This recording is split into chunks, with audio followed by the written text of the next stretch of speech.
हम सबको पता है कोरोना वायरस हमारे बॉडी में अनफॉर्चुनेटली एंटर करने के बाद डायरेक्टली लंग पे अटैक करती है और इससे फाइट करने के लिए हमारे पास टिल डेट कोई 100% इफेक्टिव दवा या वैक्सीन नहीं है। ये वायरस हमारे रेस्पिरेटरी ट्रैक्ट के सेल्स को अटैक करता है और इसको डिफेंड करने के लिए इम्यूनिटी ही हमारा एकमात्र हथियार है। इसीलिए इस वीडियो में मैं आपको बताने जा रहा हूँ 4 योगा अभ्यास जो आपकी लंग कैपेसिटी और इम्यूनिटी बढ़ाए।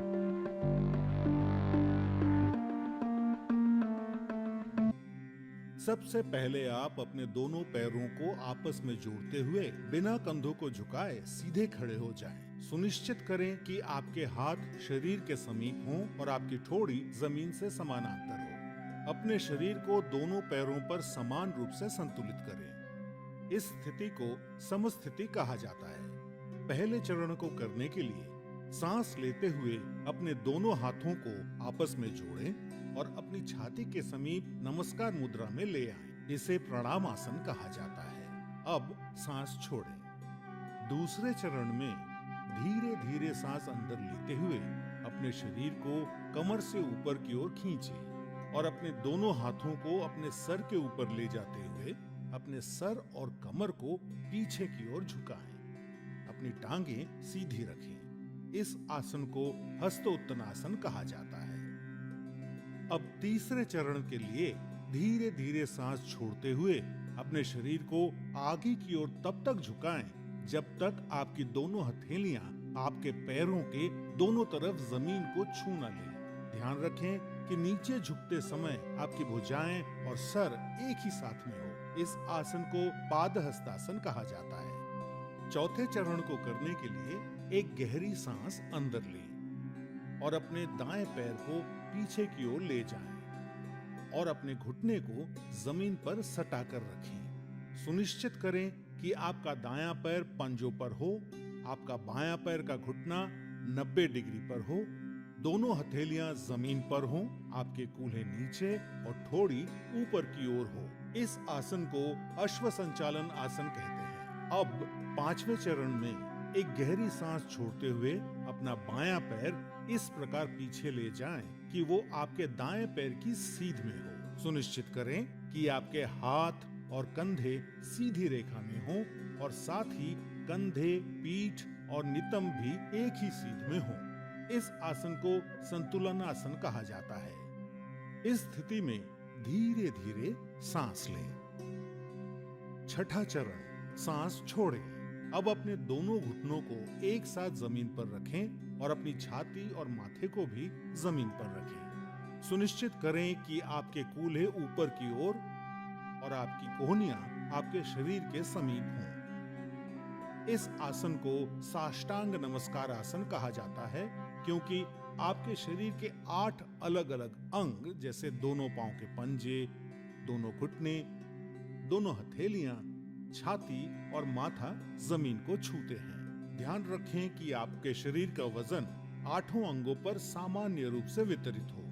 अब 7वें चरण के लिए सांस अंदर लेते हुए अपनी श्रोणी यानी पेल्विस को नीचे लाते हुए अपने सर और छाती को आगे की ओर सरकाएं और अपने शरीर के ऊपरी हिस्से को नाभि तक उठाएं। सुनिश्चित करें आपके पैरों के पंजे बाहर की ओर और टांगे सीधी हों।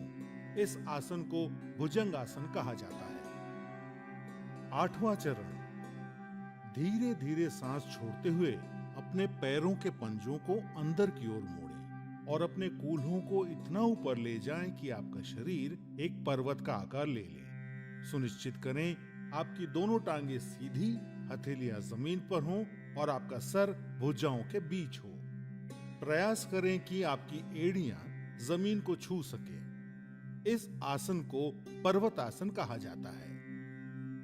9वें चरण के लिए अपने कूल्हों को नीचे लाएं और सांस लेते हुए दाहिने पैर को आगे लाएं और अपने बाएं पैर के घुटने को जमीन पर रखते हुए पुनः अश्व संचालन आसन में आ जाएं। 10वें चरण में अपना बायां पैर भी आगे लाएं और सांस छोड़ते हुए पुनः पादहस्तासन में आ जाएं। 11वां चरण, अब धीरे धीरे सांस अंदर लेते हुए अपने शरीर को सीधा करते हुए अपने दोनों हाथों को ऊपर की ओर ले जाएं और पुनः हस्तोत्तनासन में आ जाएं। सुनिश्चित करें कि ऊपर आते समय आपकी भुजाएं और सर साथ में ऊपर आए। 12वां चरण, धीरे धीरे सांस छोड़ते हुए पुनः प्रणाम आसन में सीधे खड़े हो जाएं। अब इस पूरे अनुक्रम को अपने बाएं पैर से दोहराएं। सूर्य नमस्कार से आपके फेफड़ों की क्षमता बढ़ती है। सूर्य नमस्कार आपके मेटाबॉलिज्म में सुधार लाता है और मधुमेह के प्रबंधन में उपयोगी पाया गया है। सूर्य नमस्कार अंतःस्रावी ग्रंथियों यानी एंडोक्राइन ग्लैंड्स के स्राव को नियंत्रित करता है। सूर्य नमस्कार आपको वजन को सही रखने में मदद करता है और आपके मेरुदंड और आपके कमर की मांसपेशियों को मजबूती प्रदान करता है। उच्च रक्तचाप यानी हाई बीपी के रोगियों को इस आसन को सावधानी के साथ करना चाहिए। हर्निया और पेप्टिक अल्सर के रोगियों को सूर्य नमस्कार नहीं करना चाहिए। सायटिका, सर्वाइकल स्पॉन्डिलाइटिस और अक्यूट आर्थराइटिस के रोगियों को भी सूर्य नमस्कार नहीं करना चाहिए। महिलाओं को मासिक धर्म के समय और गर्भावस्था में सूर्य नमस्कार नहीं करना चाहिए। नियमित रूप से सूर्य नमस्कार का अभ्यास आपके शरीर को विषाक्त पदार्थों से मुक्त यानी डिटॉक्स करता है और आलस को हटाकर पूरे शरीर को सक्रिय करता है।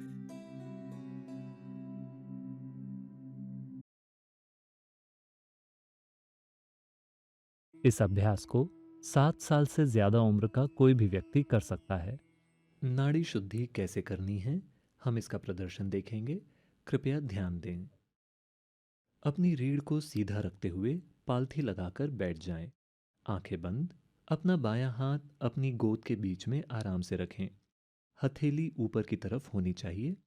नाड़ी शुद्धि करने के लिए सिर्फ अपने दाएं हाथ का इस्तेमाल करें।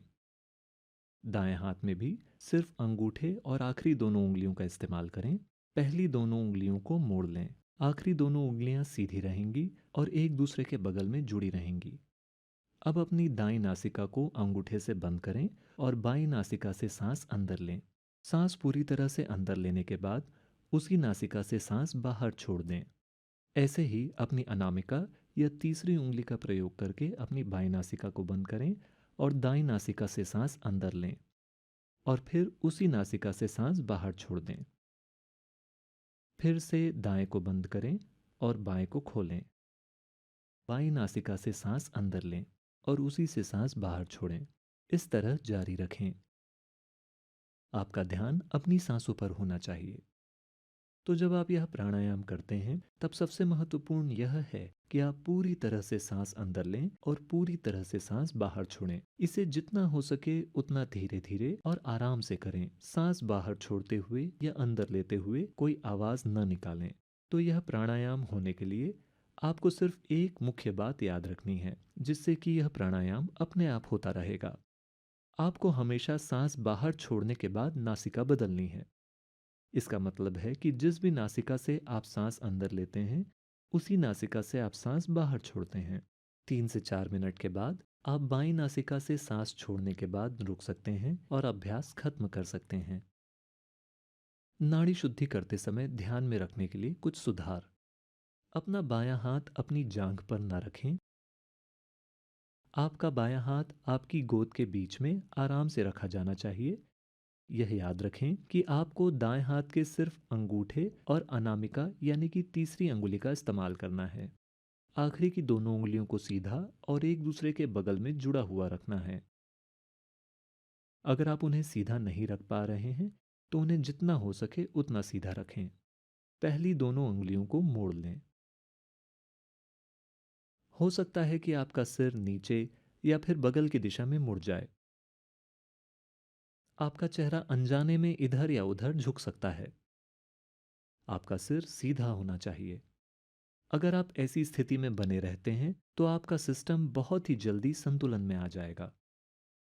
यह पक्का करें कि आप अपनी नासिका के निचले हिस्से को बहुत कसकर नहीं दबा रहे हैं। नाक के दाएं हिस्से में जो हड्डी है उसे महसूस करें। इसके बस 1 मिलीमीटर नीचे अगर आप अपना अंगूठा रखते हैं तो बहुत थोड़े दबाव से आप नासिका को बंद कर सकते हैं ताकि कोई हवा बाहर न जा सके। यह पक्का करें कि आपकी सांसें हल्की या सामान्य नहीं हैं और आप सांस रोक नहीं रहे हैं। सांस पूरी तरह से अंदर आनी चाहिए और पूरी तरह से बाहर जानी चाहिए।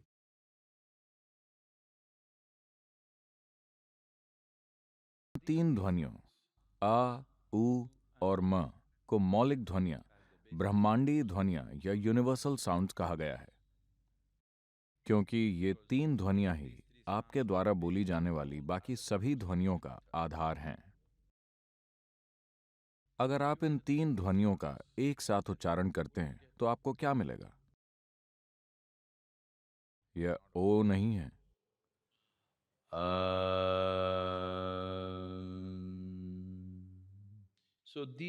तो ये तीन ध्वनियां ही बुनियादी हैं, जो आपके द्वारा निकाली जाने वाली दूसरी हर आवाज का आधार है। जहां कहीं भी इंसान खुद अपनी प्रकृति से मौन हुआ है, स्कूल टीचर वाला मौन नहीं, कानों में ईयर प्लग लगाने वाला मौन नहीं, अगर आप खुद ब खुद अपनी प्रकृति से मौन हो जाते हैं तो आपके शरीर में ओम की ध्वनि गूंजने लगती है, क्योंकि आपके भौतिक अस्तित्व की बुनियादी ध्वनि ओम है। जब ओम की ध्वनि गूंजती है तो यह नाभि के ठीक नीचे से शुरू होकर आपकी नाक के सिरे पर खत्म होती है।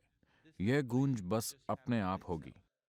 तो जहां कहीं भी एक इंसान अपने आप सचमुच शांत होकर अपने भीतर परम शांति के साथ बैठा, वो हमेशा ओम ध्वनि के प्रति जागरूक हुआ है। जब उसने इस ध्वनि को आगे हस्तांतरित किया तो समय के साथ भाषा और संस्कृति के असर से यह विकृत हो गई।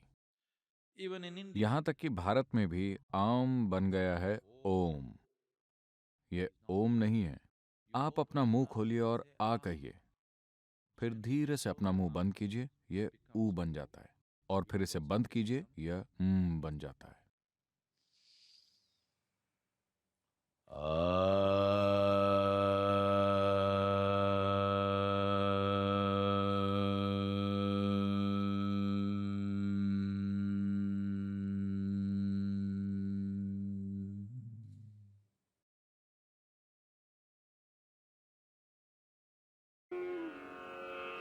श्वासों का बाहर छोड़ेंगे, कपालभाति प्राणायाम।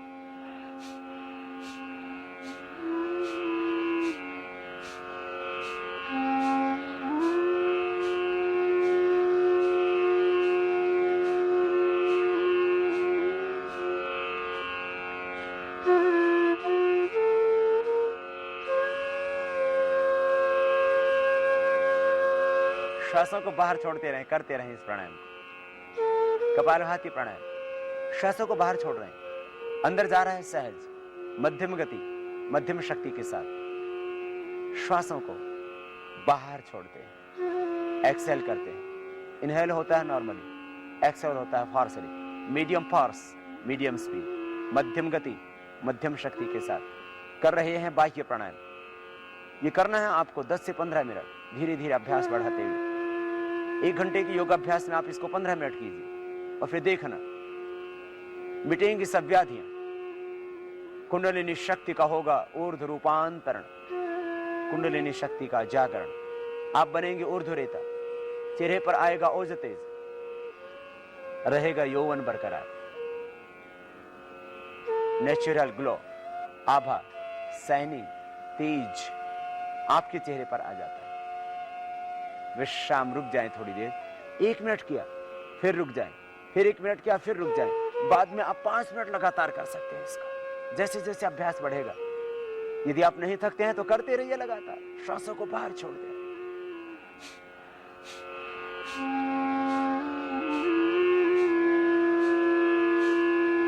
श्वासों को बाहर छोड़ रहे हैं, पेट अंदर जाता है। जब छोड़ते हैं आप श्वास को बाहर, मध्यम गति से, मध्यम शक्ति के साथ कर रहे हैं कपालभाति।